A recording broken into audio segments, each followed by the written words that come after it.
साथियों, अब मैं हाथ में बनी हुई रेखाओं के बारे में आपसे कुछ बात करना चाहता हूँ। सबसे पहले अंगुलियों के बारे में। जो सबसे छोटी अंगुली होती है उसको कनिष्ठिका अंगुली बोलते हैं। उसके पास वाली अंगुली को अनामिका अंगुली बोलते हैं। जो बीच में बड़ी अंगुली होती है उसको मध्यमा अंगुली बोलते हैं। जो अंगूठे के पास में होती है और पहली जो अंगुली होती है उसको तर्जनी अंगुली बोलते हैं। और ये अंगुष्ठ होता है। तो सबसे पहले अपन जीवन रेखा के बारे में मैं आपको बताता हूँ। अंगुष्ठ और तर्जनी अंगुली, इन दोनों के बीच से जो रेखा निकल के ये जो होता है ये मणिबद्ध कहलाता है, जो हाथ से जुड़ा हुआ होता है। अंगुष्ठ और तर्जनी के बीच से रेखा निकलकर मणिबद्ध की तरफ जाती है, इसी रेखा को हम जीवन रेखा बोलते हैं।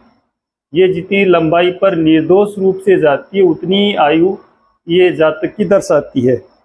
इस रेखा के द्वारा ही हम आयु, रोग, अकस्मात मृत्यु जैसी अचानक दुर्घटना होती है उसके बारे में ये पूरा आकलन इससे हम कर सकते हैं। तो ये हमारे पितृ कृपा और पितृ दोष आदि को भी ये रेखा दर्शाती है। अब इसको गोत्र रेखा और कुल रेखा भी बोला जाता है। अतः मुख्य रूप से ये अपने जीवन का आकलन करने के लिए इस जीवन रेखा को काम में लेते हैं। तो ये हो गई आपकी जीवन रेखा। अब दूसरी रेखा के ऊपर अपन विचार करते हैं। जो अपनी छोटी अंगुली होती है कनिष्ठिका अंगुली, उसके मूल से निकल करके और मध्यमा अंगुली के और तर्जनी अंगुली के बीच तक जो रेखा जाती है, इस रेखा को हम हृदय रेखा बोलते हैं।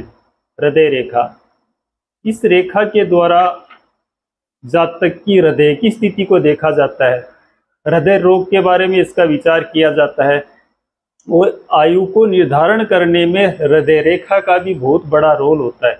कभी कभी होता है कि किसी की जीवन रेखा काफ़ी लंबी होती है और हृदय रेखा बीच में से कट हो जाती है। जीवन तो शेष होता है लेकिन हार्ट बंद हो गया तो वो जीवन कहाँ से होगा। इसलिए जीवन का निर्धारण करने में हृदय रेखा का भी बहुत बड़ा रोल होता है। और हृदय रोग कब होगा, कैसे होगा, कोई नुकसान तो नहीं होगा, उसका पूरा आकलन हम हृदय रेखा के द्वारा करते हैं।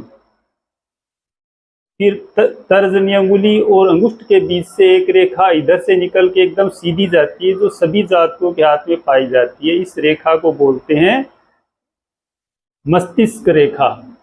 मस्तिष्क रेखा, इस रेखा को बोलते हैं। इससे व्यक्ति के दिमाग की स्थिति, मस्तिष्क की स्थिति, याद रखने की कैपेसिटी, और जो विद्यार्थी होते हैं उनमें शिक्षा ग्रहण करने की, याद रखने की कितनी कैपेसिटी होती है, सब इससे देखते हैं। मानसिक रोग की जो स्थिति होती है सभी इस मस्तिष्क रेखा के द्वारा ही हम देखते हैं। अतः ये मस्तिष्क की जो स्थिति होती है उसको बताने का पूरा कार्य ये मस्तिष्क रेखा के द्वारा ही होता है। फिर अपन देखते हैं सूर्य रेखा को। ये जो रेखा होती है अनामिका रेखा, इसको सूर्य की अंगुली भी बोला जाता है। इसके मूल से एक सीधी रेखा निकल के हृदय रेखा और या इससे भी आगे तक बढ़ जाती है। इस रेखा को सूर्य रेखा भी बोलते हैं और पुण्य रेखा भी बोलते हैं। जिस किसी के हाथ में ये रेखा होती है वो बड़ा ही भाग्यशाली होता है। और सूर्य रेखा के दम पर चाहे उसकी स्थिति कैसी भी हो, उसके पास में पैसे हो या ना हो, लेकिन सूर्य रेखा यदि हाथ में हो तो वो व्यक्ति मान सम्मान पाता है। कहीं भी जाओ, कितने भी लोगों के पास में जाओ, सबसे पहले सम्मान उसका होता है। इसलिए सूर्य रेखा और पुण्य रेखा की गणना भाग्य रेखा से भी की जाती है। किसी के हाथ में भाग्य रेखा हो, सूर्य रेखा ना हो, ऐसे जातकों में क्या होता है कि उसके पास पैसे तो बहुत होते हैं लेकिन वो पैसे किसी भी पुण्य में वो खर्च नहीं कर सकता।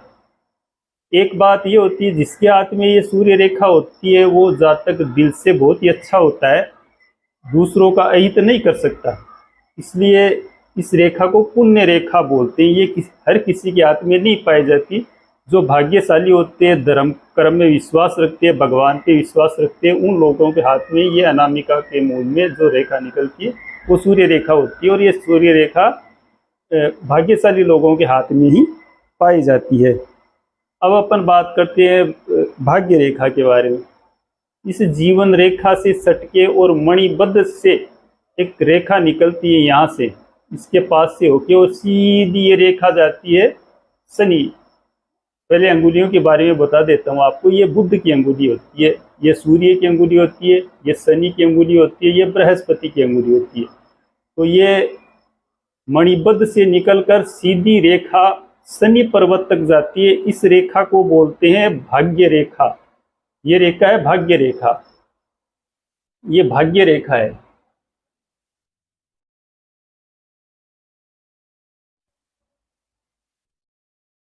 इस रेखा के द्वारा व्यक्ति की आर्थिक स्थिति का आकलन किया जाता है।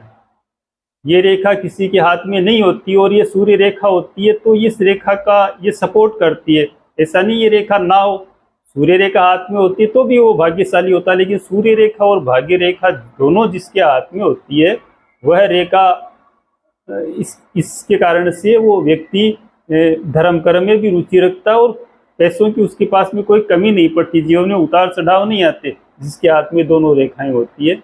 और आर्थिक स्थिति उसकी बहुत अच्छी होती है जिनके हाथ में ये भाग्य रेखा पाई जाती है। फिर अपन बात करते हैं विवाह रेखा की।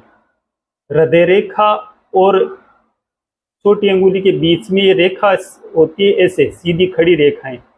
ये जो खड़ी रेखा होती है तो इस रेखा को ही विवाह रेखा बोला जाता है। इस रेखा को विवाह रेखा बोला जाता है। ये जितनी संख्या में होती है जातक के उतने ही विवाह होते हैं। जो छोटी रेखाएं होती है वो दर्शाती है कि इसके संबंध पहले होके छूट चुके हैं, और जो बड़ी रेखाएं होती है तो उससे अंदाजा लगता है कि इसका विवाह, कौन सा विवाह सफल हुआ है। अपन बात करते हैं अब संतान रेखा के बारे में। तो विवाह रेखा के ऊपर सभी के हाथों में ऐसे खड़ी रेखाएं पाई जाती है, छोटी छोटी।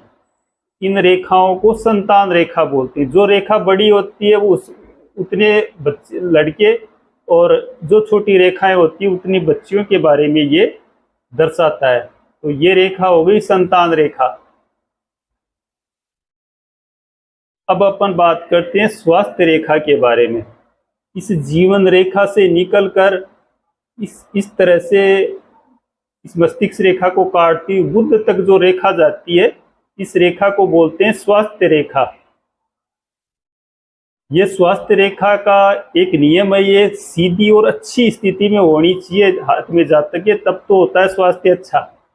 और यदि ये बीच में टूटी हुई होती है तो ये स्वास्थ्य को बिगाड़ देती है।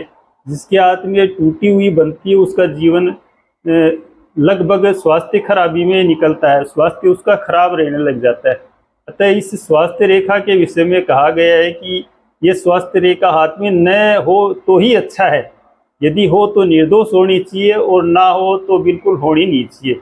अतः जीवन रेखा से उठ करके और बुध के पर्वत तक जो रेखा जाती है, इस रेखा को बोलते हैं अपन स्वास्थ्य रेखा। इस रेखा के बल पर व्यक्ति के स्वास्थ्य का आकलन हम करते हैं। अतः ये जो मैंने बताया ये सब मुख्य रेखाएं होती है।